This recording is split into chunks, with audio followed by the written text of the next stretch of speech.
갈라디아서 5장 16절로 26절 저부터 합니다. 내가 이르노니 너희는 성령을 따라 행하라. 그리하면 육체의 욕심을 이루지 아니하리라. 육체의 소욕은 성령을 거르고 성령은 육체를 거스르나니 이 둘이 서로 대적함으로 너희가 원하는 것을 하지 못하리라. 너희가 만일 성령의 인도하시는 바가 되면 율법 아래에 있지 아니하리라.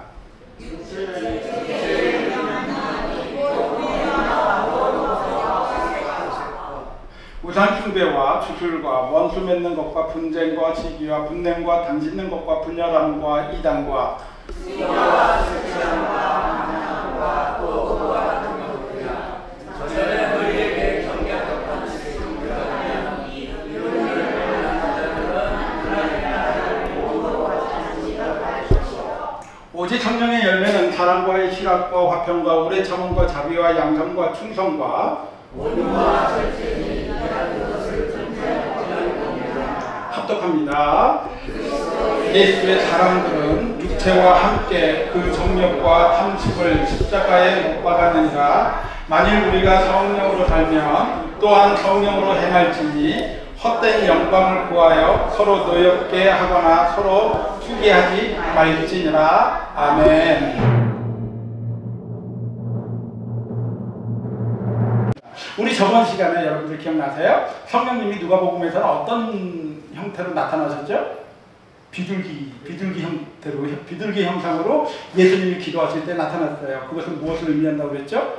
예, 구약의 이 노아가 하나님의 심판이 물로 심판했을 때 그 심판이 다 끝나고 새 하늘과 새 땅이 열렸다라는 소식을 비둘기가 알려주는 것처럼 성령이 비둘기같이 예수님께서 임하셨을 때 이 구약의 모든 심판과 저주는 끝나고 그 언약했던 약속했던 것을 이루실 메시아가 예수라는 것을 그 소식을 알려주는 게 성령님이라는 거예요. 그러니까 성령님은 새로운 소식을 알려주세요. 그 다음에 사도행전 2장에 가니까 뭐예요? 어떻게 나타나요? 성령님이 불의 혀같이 나타나요. 불의 혀같이. 그리고 120명 각자의 머리 위에 성령님이 임하십니다. 한 번에 그냥 불같이 나타나시는 게 아니라 각자의 모습에 그 머리에 행하셨다는 것은 우리의 각자의 처지, 각자의 환경, 각자의 모든 게 달라요. 거기에 상황에 맞게끔 성령님이 함께 한다는 거죠. 나에게 맞춰서. 또 여러분들에 맞춰서 성령님이 무엇을 알려주고자 합니까? 오순절 때에는 그 바벨탑에 하나님의 저주와 심판이 내려졌던 것이 이제는 그 모든 것이 회복되었다라는 것을 알려주기 위해서 그 성령님은 회복의 능력이 있다는 거예요. 말씀을 통해서 알려주고자 하는 거죠. 여러분들은 어떻습니까? 그 성령님이 내 안에 있다고 믿으세요? 그때 다르죠. 그런데 우리 성령은 계속 성령님은 어느 때에 있죠? 예수님이 기도할 때 성령님이었어요. 또 사도들이 언제 뭐 할 때? 기도할 때 임했어요. 그래서 기도하면 만사형통은 아니지만 기도할 때 우리 성도는 기도로 묻고 하나님은 말씀으로 답해 주신다는 거예요. 그래서 기도만 하는 것이 아니라 말씀을 통해서 우리는 항상 하나님에게 답을 얻을 수 있기 때문에 말씀을 계속 그래서 우리는 게을리하면 안 돼요. 근데 왜 우리는 기도도 안 하고 말씀도 안 못 가요? 근데 기도는 가끔 해요. 내가 힘드니까 하나님 살려주세요. 이것 좀 해주세요. 이것 좀 해주세요. 근데 그러면은 거기에 대한 답을 말씀으로 주는데 말씀을 안 읽으니까 어떤 말을 하는지 잘 모르는 것 같아요. 일상의 감사를 너무 모르는 것 같습니다. 그리고 기도 무시하면 안 돼요. 성경의 모든 선지자들은 기도 안 하고 하나님 일을 하는 사람은 아무도 없어요. 그죠? 기도하는 자가 하나님과 제일 친밀하고 제일 가까워져요.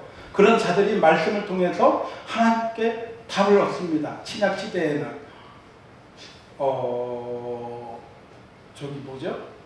출애굽 시대에 이스라엘이 홍해 바다를 건너니까 그 기적 같은 상황을 보니까 여호와 하나님 하면서 너무 기뻐해요.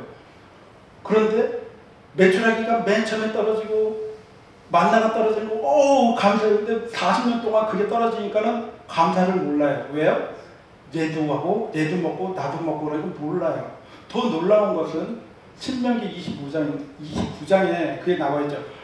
저도 그게 궁금했거든요. 40년 동안 이들의 신발과 옷과 속옷은 어떻게 했을까? 신명기 29장 5절 말씀에 보면 정확하게 나와 있어요. 40년 동안 신발 하나로 살아갔어요. 40년 동안 옷 한 벌 가지고 갔어요. 그런데 그 일상의 감사는 몰라요. 왜? 얘도 40년 동안 가고 나도 40년 동안 가고 있기 때문에 이것은 당연한 줄 아는 거예요. 당연하니까 이거는 은혜가 아니라고 생각하는 거예요. 기도 모두 다 할 수 있으니까 이걸 은혜라고 생각을 안 해요. 하나님께서 분명히 그 은혜를 우리에게 가까이 주셨는데 그 은혜를 누리지는 못합니다.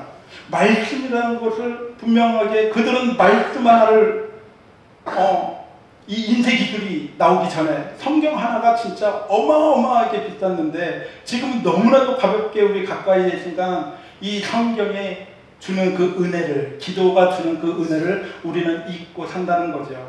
그런데 성령님께서 항상 우리에게 자극하시면서 알려주는 줄로 믿습니다. 저는 이 성경이 인생 사용 설명서라는 말을 참 좋아해요. 천지를 창조하신 하나님께서 하나님의 마음이 다 이곳에 담아져 있고 하나님의 약속했던 것들이 어떻게 이루어지는 것이 나와 있고 그 하나님께서 앞으로 어떻게 하늘나라를 준비하고 계시는지 너희들이 어떤 마음으로 살아가야 되는지 분명하게 성경을 통해서 알려주는 거기 때문에 인생 사용 설명서 이거는 분명히 우리가 근데 제품이 싸구려는 인생 사용 설명서를 안 보고 그냥 버리잖아요.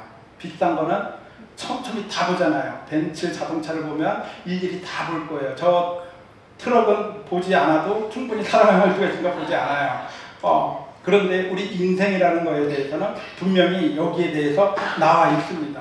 그렇게 되면 성령님이 신약시대에 성령님을 통해서 교회가 이끌어가면서 우리 교인들이 갖춰줘야 할 이 덕목들이 나와 있는데 성령의 열매와 내가 과연 회개의 열매를 맺고 있는지 성령님의 열매를 맺고 있는지 아니면 내가 육체의 열매를 맺고 있는 건 아닌지 한번 곰곰하게 생각해 볼 필요가 있죠.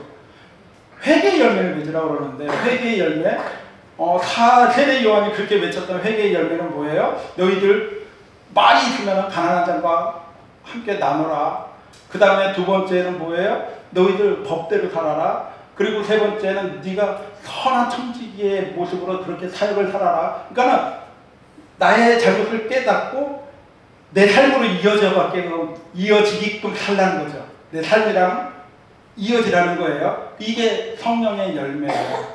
이 성령의 열매와 육체의 열매를 오늘 갈라디아서에서 잘 설명해 주고 있는데 저는 이 도표를 참 좋아합니다. 여러분들 이렇게 도표를 보면 우리 이 하나님의 세계에는 선과 악의 세계로 나눠지잖아요. 하나님의 거기에선 선은 영의 세계고 악은 육의 세계예요. 여기에 우리 인생은 뭘로 사느냐? 가운데 동그랗게 중생인 동그랗게 이렇게 그렇죠. 이렇게 우리의 신앙인과 모든 사람들은 저 가운데서 살아요.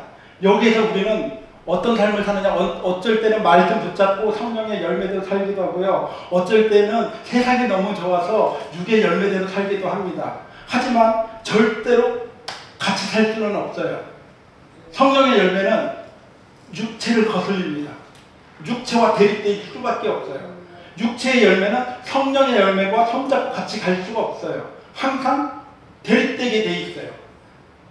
여러분들 한번 잘 생각해 보시면 오늘 성령의 열매 9가지 여러분들이 들으면 알고 외우라고 그러면 못 외우는 게 바로 성령의 9가지 열매예요. 들으면 알겠는데 한번 뭐예요? 물어보면은 그러니까 성령의 열매가 9가지. 맨 처음에 시작. 사랑, 화평, 오래 참음, 자비, 양성, 충성, 온유, 절제. 절제가 제일 힘든 거예요. 요의 언어적인 그 의미와 뜻을 제가 다음 주에 함께 알아보도록 할게요. 왜 갈라디아서의 그 사도 바울은 이 편지를 써야만 했을까? 그런 역사적인 상황이 또 다음 주에 꼭 오셔야 됩니다. 그 다음에 육체의 열매는 뭡니까? 육체의 일이라고 되어 있어요. 보입니까? 육체의 일, 음행, 두꺼운 골지로 음행과 더러운 것과 호색과 우상숭배와 주술과 원수 맺는 것, 분쟁, 시기, 분내는 것, 단지는 것, 분열, 이단, 투기, 술 취함, 방탕함. 이게 육체의 일로 나와 있어요. 근데 거기 네 가지를 이렇게 보면 성적인 영역이 있고, 그 다음에 이단 종교에 대한 영역이 있고, 그 다음에 사람과의 관계의 영역이 있고, 그 다음에 무절제, 그냥 에라 모르겠다. 그 무절제함 속에서 나오는 그 육체의 열매라는 게 있어요. 거기에서 보면 음행은 여러분들 아시죠? 뭐 이렇게 얘기 안 해도 되잖아요. 그죠? 음행. 참 요즘 사태가 너무나 당연시 되고 있는 게 이 상황이 참 안타까워요. 이 불법적인 성적인 게 너무 방조되고 있습니다. 그게 분명히 하나님께서 짝을 지어줬을 때는 그 짝 외에는 다른 데 눈 돌면 그거는 죄악이에요. 범죄예요. 그리고 짝을 만나기 전에 함부로 안 되는 거야. 안 되는 거예요. 그 다음에 더러운 것이라고 표현되어 있는 이거는 그냥 지저분한 게 아니라 더러운 생각, 더러운 말, 더러운 욕정, 그 더러움을 하지 말라. 호색과 남자들은 문지방 넘을 힘만 있으면 이상한 짓 한다고. 그래서 남자들은 자기와의 죽을 때까지 자기와의 싸움이래요. 문지방만 넘으면 이놈이 그냥 그래서 기도하면서 바늘을 꼬집으면서 자기와의 싸움에서 이겨야 되는 게 남자래요. 이겨내시기 바랍니다. 이겨내고 있습니다. 그 다음 이방 종교의 영역이에요. 우상 숭배죠. 우상 숭배하지 말고 주술하지 말고. 이방 숭배는 뭐예요? 나를 위해서 우상을 만드는 거, 나를 위해서 나 좋자고 만드는 거.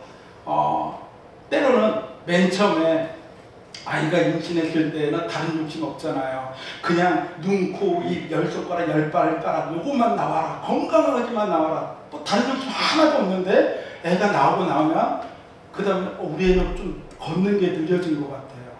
우리 애는요 돌 전에 뛰어다녔어요. 말도 잘하고요, 떡 나눠주고요, 천재인 줄 알았어요. 천재였죠, 천재. 그랬는데 자꾸 욕심이 가는 거. 영어도 잘했어요, 저 아이가. 막 5살 때 나왔고 영어 유치원 가고, 야 이것은 우리 아버지들 가문을 일으키는 아이다. 그러면서 점점 그게 나의 면류관이 되고 내 욕심이 되잖아요. 그런 것들이 깨지게 해주는 거죠. 그러니까 그게 나도 모르게 자녀가 우상인 경우가 너무너무 많아요. 뭐 자녀뿐이겠어요. 모든 일과 하나님도 때로는 우상으로 섬겨요. 하나님조차도 내 성공을 위해서 하나님을 이용한다면 하나님조차도 우상이 되는 거예요. 우리가 하나님을 위해서, 하나님을 찬양하기 위해서 사는 게 아니라 하나님을 내 목적으로 사용한다면 하나님을 우상으로 만드는 한국교회의 그런 여러 문제들을 우리가 간과하지 않을 수 없어요. 항상. 그래서 나를 항상 봐야 된다는 거죠. 원수 맺는 거, 분쟁, 시기, 분내는 거, 당기는 거, 분열, 이단, 이 사람과의 관계에서 잊어지는 것들은 다른 거 없어요.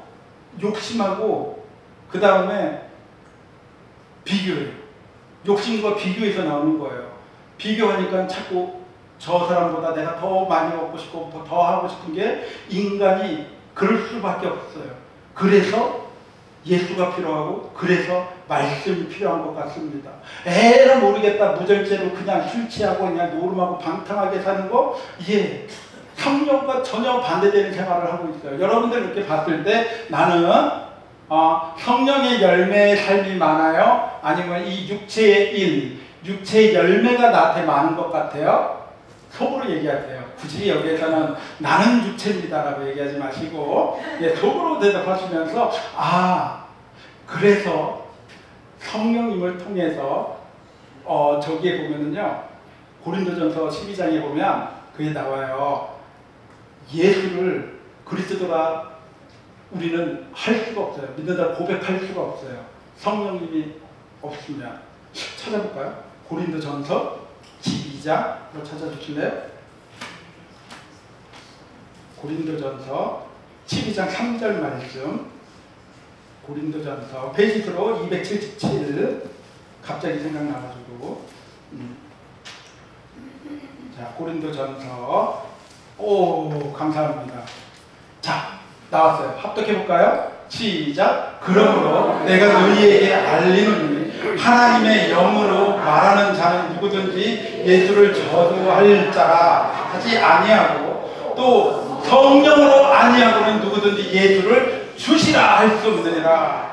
여러분들이 이곳에 왔다는 것은 성령님이 함께 하는 줄 믿습니다. 성령님이 오시지 않으면 예수를 주라 인정하지 않고요. 성령님이 임하지 않으면 하나님이 여호와인지를 알 수가 없어요. 그래서 성령님의 역사하심, 성령님의 운동하심, 우리는 이것을 항상 강구해야 되고, 또 성령님께서 그때 찾아오셔서 우리에게 불의 혀같이, 각자에게 불의 혀같이 임했던 것처럼 우리에게 맞는 그 상황에서 하나님을 찾게끔, 여호와 하나님을 찾게끔, 예수님을 찾게끔 그렇게 만들어 가실 때 밀어내지 마시고 말씀 보시고 기도하시고, 그럴 때 우리의 신앙이 점점 성장해서 영의 단계로 더 올라가는 거예요. 성령의 단계로.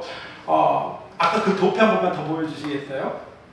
도표 이렇게 보면, 아까 방금 그 도표, 이 성령의 이 보라색 열매까지는 그 정제된 것까지는 저번에도 말씀드렸지만, 내가 말씀 보고 내가 기도하고 내 노력으로 어느 정도까지는 되지만 그 이상으로 넘어가는 거에는 성령님의 이끄심이 없이는, 하나님의 이끄심이 없이는 도저히 안 돼. 그래서 우리는 하나님 앞에 모든 거 내놓고 나는 하나님의 것입니다 라는 신앙 고백이 나와야 될 줄 믿습니다. 그래서 우리 왜 자꾸 주일날 딱 문 열고 나가면은 모르잖아요. 이 목사가 뭔 얘기 했는지. 그냥 맨 초반에 재밌는 얘기 안 하고, 그래서 초반에 그 얘기를 잘 잡아야 돼. 그거를 기억하게. 그런데 자꾸 여러분들이 목사 말에, 목사의 설교에 의존하지 마시고, 말씀을, 누구는 그래요. 성경을 뭐 의미 없이 10번, 100번 읽어서 뭐 하느냐. 한 번에 의미 있게 보는 그것도 맞지만은, 일단은 보기 시작하시면 성령님께서 마음 열어주시고 사람을 붙여주실 거예요. 에도피아의 그 내시가 그냥 의미 없이 들어갈 때, 궁금증이 생겼을 때 성령님께서 빌립을 통해서 그 사람이, 그 내시가 예수가 들어가게끔 한 것은 성령님의 역사이기 때문이기 때문에, 그리고 성경 보고 기도하면은 아무래도 유괴일에 덜 가게 됩니다. 확실합니다. 그거는 여러분들. 그래서 우리 에덴교회는 말씀 생활, 기도 생활, 그거 하면 찬양은 절로 나옵니다. 그러면서 우리 신앙이 같이 점진적으로 나아갔으면 좋겠어요. 우리 한승원 집사님이랑 윤인순 집사님이랑 우리 이번 달에 일주일에 잠언 한 번씩 읽어볼까요? 같이. 괜찮죠? 원래는 또 다른 분들이 있던 지금 딱 이 두 분이랑 저랑 셋이 한 달 동안에 잠언 한 5번 읽고 우리 한번 이야기를 나눠요. 근데 잠언 읽으면 너무 좋아요. 왜냐하면 부담이 없어요. 도덕적인 책, 이게 자녀를 내가 어떻게 기도해야 될지, 자녀를 위해서 어떻게 해야 될지, 내 사람들과 어떻게 해야 될지, 내 생각이 어떻게 해야 될지들이 나오니까, 우리 진성준 집사님이랑 한선희 집사님이랑 그 다음에 우리 윤인순 집사님이랑 세 분 저랑 같이 잠언 한번 읽기 시작해서 8월 말쯤에 우리 같이 식사하면서 좋았던 거 한번 나눠보면 좋을 것 같아요. 죄송해요. 갑자기 이런 거 시켜서. 그런데 괜찮아요. 그렇게 읽어가면. 왜냐면 지금 아브라함이 뭔지, 엘리에셀이 왜 나오는지 뭐 전혀 그런 하니까 제가 한번 같이 한번 이렇게 한번 시작해보는 것도 괜찮은 것 같아요. 감히 그냥 준비한 게 아니거든요. 감히 갑자기 지금 여기에서 마무리하면서 집사님 세 분과 잠언서를 한번 같이 읽어봤으면 좋겠다라는 생각이 들었어요. 그래서 일주일에 한 번씩, 한 장이 아니라 잠언 한 전체를 착착착 한번 같이 읽어봐요. 그리고 주일날 우리 계속 너 읽었어 안 읽었어 체크해봐요. 그리고 여러분들도 궁금하시다면, 말씀에 대해서 궁금하시다면 권사님, 장로님 자꾸 이야기하십시오. 입에서 궁금한 거 계속 이야기하시고 그럴 때 여러분들이 말씀의 분량으로 여러분들의 믿음이 자라날 줄 믿습니다. 힘이 없네. 아멘. 마지막 절인데 아멘. 그리고 정말 오늘 빠진 분들은 그 각 부서에서 꼭 전화로 확인해 주시고요. 저도 전화할 테니까 그렇게 해서 항상 관심과 사랑과 그 가운데 교제가 이루어지는 우리 에덴교회가 되면 하나님께서 참 좋아하실 것 같습니다. 기도하겠습니다.